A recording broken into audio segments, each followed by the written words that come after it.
Cantucci di Prato or Cantucci Toscani are these traditional cookies that originated in the 16th century in the Italian region of Tuscany. Cantucci rank among the most popular and beloved cookies in Italy.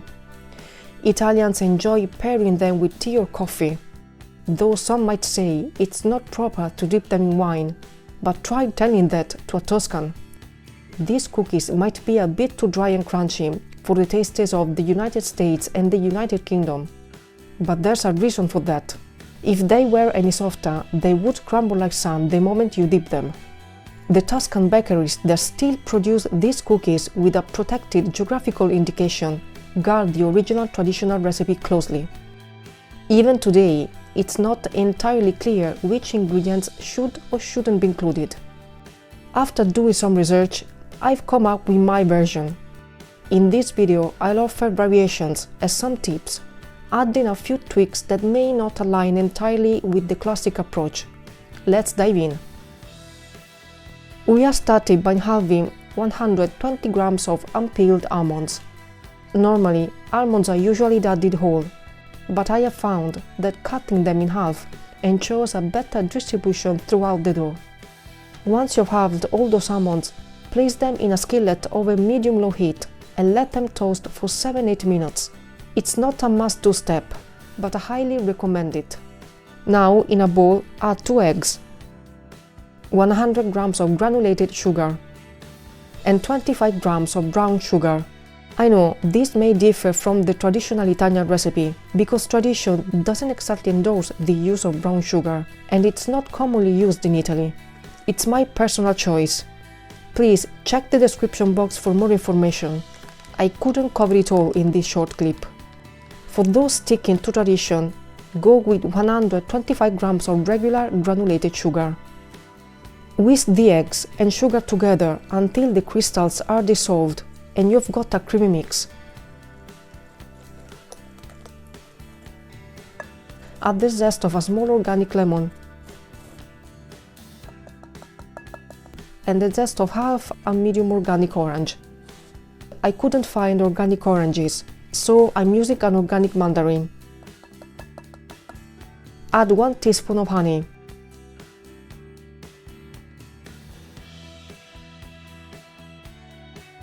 In this stage, you have the option to add some vanilla essence. Personally, I don't find it necessary, and I skipped it since I didn't have any on hand. The brown sugar I included is meant to partially replace the vanilla essence. This is also the point in the recipe where you could consider adding a short glass of wine. In Tuscany, they use a specific wine called Vin Santo, but it's not always easy to find, and if you do, it might be relatively expensive.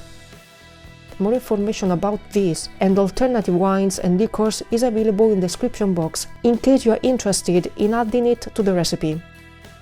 I've chosen not to include it because I'm not a big fan of the alcoholic touch in cookies and cakes, and I couldn't definitely determine if it's a mandatory ingredient in the traditional recipe. In short, feel free to do whatever you prefer. Moving on to the dry ingredients. I've got 250 grams of all-purpose flour and 8 grams of baking powder. We will add the flour to the wet ingredients in 3 parts, sifting it to prevent any clumps.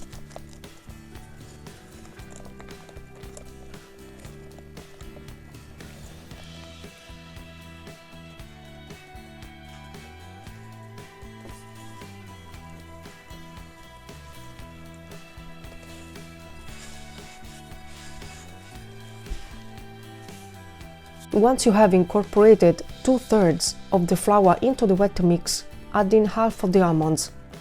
Traditionally, almonds are added last and kneaded into the dough, but I have found that method impractical and time-consuming for even distribution. It can be especially challenging for beginners dealing with such a sticky dough, as there might be a temptation to add more and more flour to eliminate the stickiness. These cookies are meant to be crunchy and dry, but not as dense as bricks. The more flour you add, the denser they become. Additionally, keeping the flour content on the lower side allows the cookie to release its magnificent aromas. Add the remaining flour. Add the remaining almonds. Continuing to whisk and incorporating as much flour as possible.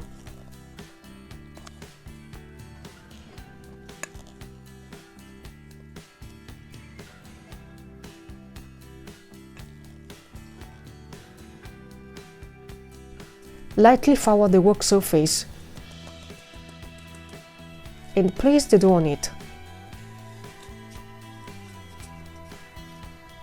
making sure to get all the remaining ingredients out of the bowl. Sprinkle some flour on top of the dough.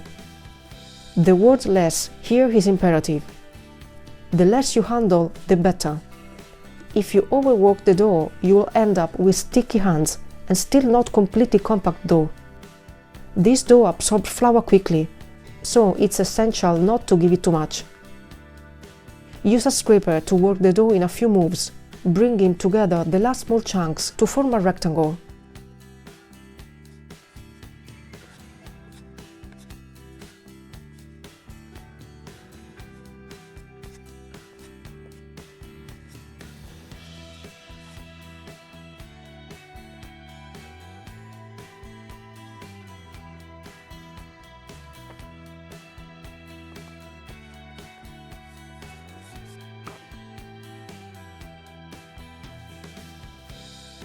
Divide it into two.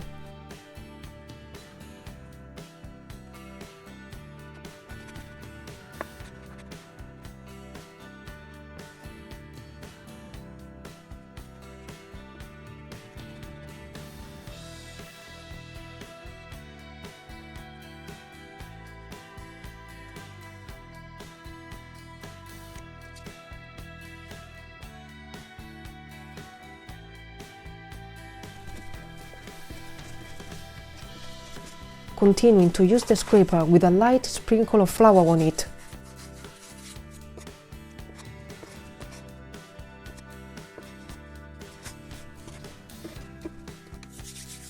Roll the rectangle to make it rounder.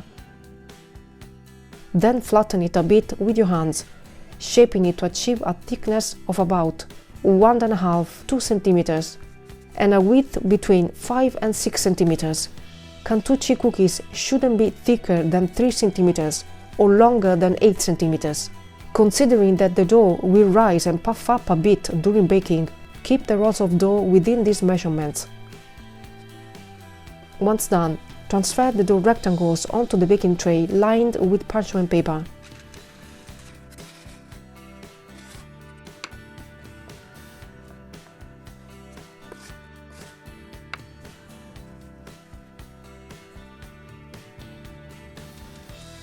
And adjust the shape if they deformed a bit during the transfer.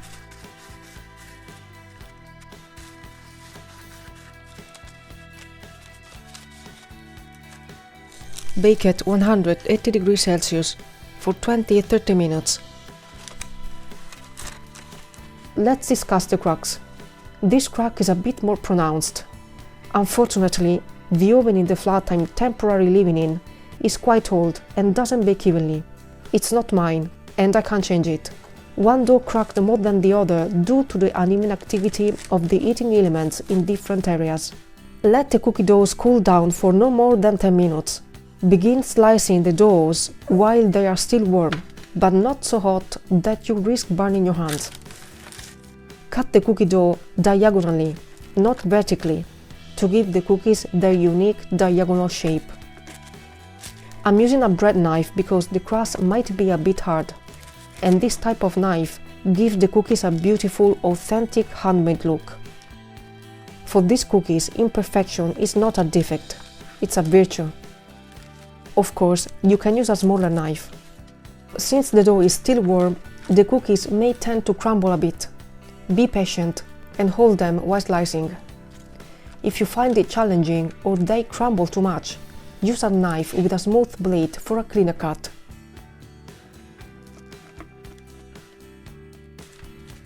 Once done, arrange all the cookies with one side facing upward. And this time, bake them at 160 degrees Celsius for at least 10 minutes, or until you achieve the desired crunchiness.